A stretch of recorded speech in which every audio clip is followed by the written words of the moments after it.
I'm saying this right now. If Netflix gets the rights of WB to have everything be streaming, I'm going to be mad. I am going to be mad. I do not want to see my Batman films as a, Batman is my favorite superhero. I am not here to see my Batman films on streaming first. This one is my just getting the news reaction, my feel on Netflix buying WB, and then I'm gonna actually have another video where I get more information of what, like a breakdown of what Netflix is gonna do with WB, because I have mixed feelings. So my first reaction emotion, I wanted to get this out on video for y'all. And then when I get more information, find another YouTuber who's talking about it as well, who's breaking everything down, then I'll do a video about that as well. So anyway, my just getting the news reaction. I'm surprised. I did hear, and I think I talked about it before, I did hear the fact that Netflix was looking to buy Warner Brothers. One of them, I think it was them, Paramount. Y'all can let me know in the comments who was the third one, but I believe it was three of them, but I knew for a fact it was those two. But yeah, so when I first heard about it a while ago, I was like, okay, Netflix, I could see them winning that. I also was feeling a mixed bag when it came to Netflix if they did win, because yes, I like Zack Snyder movies. I'm going to admit I like Zack Snyder movies. I'm not one of them though that says, oh, well, forget James Gunn stuff, Zack Snyder. I'm not one of them.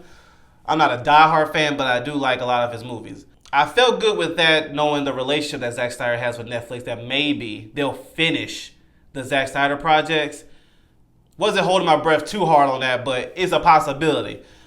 On another note, I was not feeling it because I'm a theater supporter. You know what I'm saying? I'm about movie theaters. Nothing wrong with streaming, but let's get our theater experience. I do not want to lose the essence of going to a movie theater. And for the most part, we know Netflix, 99% of their stuff is straight to streaming. Every now and then they have stuff that goes into theaters, but it's like a limited time into a small theater. So you really got to find it. It could be someplace an hour away, but it's not a public to the open theater experience that Netflix don't have. And I never liked that. So I was sitting there like, as much, like I said, I'm not a diehard Zack Snyder fan, so I would give up the fact that we might not ever have a Zack Snyder project when it comes to the Justice League, if that means we keep the essence of a movie theater experience. So, that's how I was feeling at first. So I was sitting there like, I can see Paramount winning this. I can see Paramount winning, just on that thought alone. But that was a while ago, and I just forgot about it, wasn't thinking about it. Now with the news coming out that when Netflix, when it was announced that Netflix took ownership, I was like, And the question I had, something I realized about myself, was the feeling I had when I first heard about Netflix wanting to acquire it wasn't quite the same. And what I mean by that is, yes, I'm still stuck on the fact that I do not want Netflix come and ruin the theater experience. But on the other hand, it hit me. That's why I got to get more information about all this whole thing, because it hit me that maybe Netflix is looking to take a bigger approach to their movies. Yes, they're going to have their Netflix exclusives, but I really believe that, and I could be wrong, I got to get more information, but I do believe that they're looking to broaden their movies to a more theater experience. Maybe they're keeping what WB's been doing with their movie releases the same. I don't know, because I've noticed some of the people that's been happy with the news of Netflix acquiring it, and I'm like, I know this individual, they like theater releases, so why are they so excited? Because that's how I first got the news that Netflix won. I didn't watch the video, but I noticed this certain YouTuber was celebrating, and I'm like, he likes theater releases. He actually prefers it, so he was really happy. Netflix must be changing something. So I'm holding my full feelings on it until I get all the information. I will say this though, for the people that are dogging Netflix, because there is a lot of people that are hating the fact that Netflix took, and I understand, like, the whole streaming thing. I will say, hold off a little bit, unless you know all the information. Like, unlike me, you might know all the information, or maybe Netflix hasn't fully come out yet of what they're going to do. You know what? That's what I think. I think Netflix, because I haven't seen any video of Netflix talking about WB. I've seen videos, like thumbnails of other people talking, but I haven't seen Netflix and make a whole video making a broad, presentation, which we know Netflix would do that. So maybe they're going to reveal what they have planned. This is why I say hold off a little bit, because maybe the information we're going to get from Netflix is going to be phenomenal. And I believe we have to look past the name Netflix, because I know some people have some issues with Netflix, it's different kind of things. Let's hold off, because you remember when Disney took ownership of Marvel? I don't know if people remember that, because it's been a while. But I'll never forget when Disney took ownership of Marvel. I was included in this as well. A lot of us was like, oh no, Disney's going to mess this up. Disney this, Disney that, Disney this. And then we got the MCU and people were like, oh, this is really good. And don't count what's happened recently. Don't do that. For those who be like, well, no, we got She-Hulk. I'm not talking about 15-something years. I'm talking about in the beginning. Before all from beginning to end game. Let's be real. That was the biggest moment in Marvel history. Probably in superhero history. One of the biggest moments. Marvel turned out to be a huge moneymaker for Disney because of how successful it was. Then for us viewers, a heck of an experience. And I'm hoping that Disney actually bounced back from all some of the latest projects. Not all of them, but some of the latest projects that's been failing. But yeah, so on that note, due to the fact that I was wrong before when it came to Marvel, I'm going to hold off on my feelings when it comes to DC. So this could be really good or really bad. This is literally one of them where I'm watching from I'm doing this. Because to be real with you, this weekend, if it hasn't come out already, I'm pretty sure Netflix is going to make a video explaining what they're going to do. Maybe, maybe not.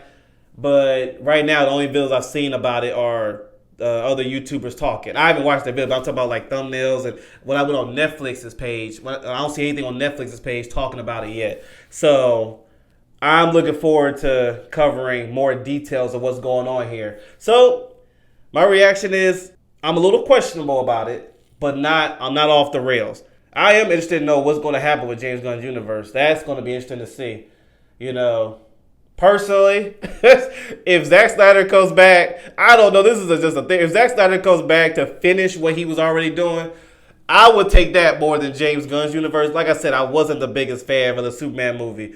And, the way, I already talked about that in my review. You can see it there. If he does continue it, that's still cool, because I always say they can get better.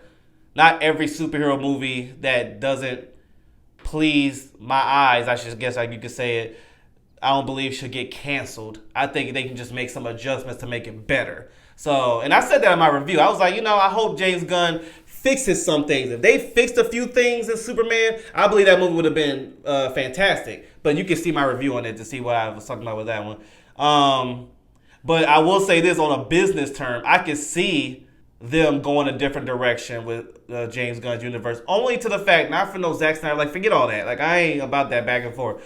But due to the fact of Superman didn't do as well as it was first projected. If y'all remember when the movie first came out, people like higher ups was talking about it'd do $1 billion, over $1 billion. Then it didn't do that. And so then they started saying, oh, okay, well, 800 million. I think it's been a while, but didn't it get over 600 million? Something like that in their theater run. I ain't trying to hear about streaming. I'm talking about their theater run. And what's funny about all that is, if y'all remember, in the beginning of the year, Lilo and Stitch was being roasted by everybody online. Oh, that's going to do terrible. Disney with their remakes. I think Lilo and Stitch is still the highest American movie made this year. It made $1 billion, which people were saying Superman was going to do. Minecraft, if I remember correctly, made $1 billion. Minecraft, y'all. And if I'm not mistaken, didn't someone just talk about Zootopia that just came out, a week or two ago? Did better numbers than Superman's whole theatrical release? I could be wrong on that. You could correct me on that. But yeah, so due to that and, a big name like Superman, in my opinion, probably had WB sitting there like, This ain't looking good. You know, I could be wrong. This should just be speculating. But anyway, yeah, I'm down to see where this goes. This is just the day one. Like I said, this is just me getting the news, and I'm sitting here. I have a lot of questions, but I'd rather hear it from, I want to see the breakdown of everything and see what's going on. If I'm saying this right now, if Netflix gets the rights of WB to have everything be streaming, I'm going to be mad. I am going to be mad. I do not want to see my Batman films as a, Batman is my favorite superhero. I am not here to see my Batman films on streaming first. No, give up Netflix. Please don't mess up the theater experience. I am not against streaming, but I am against it when it's at the cost of getting rid of theater. No, please don't do that. Oh, and movie theaters, stop raising your daggone prices, man. I'm getting sick of y'all raising prices. That's why people are going doing streaming. You should not have to pay no $15 or whatever for no ticket. And popcorn and drink should not be no $20, $25. $15 at the most for both of them together. That's another reason why people do. And I can understand when people be telling me that, like, as much as I like theaters, I understand that notion. Because you shouldn't be having to pay all that money for a 2-hour movie. So where you can pay one monthly price and get all that you want that's available. So I can understand that notion. So movie theaters, help me out. Help us theater goers out by stop being so expensive. But anyway, we'll see. We'll see. Netflix, please don't mess up the theater experience. Please don't do that. But let me know what y'all think just off the rip. And if you know more information, let me know in the comments. But I'm going to research it as well to see what video is good to react to and what information can I get on this whole Netflix thing. Hopefully Netflix makes a video themselves, but we'll see.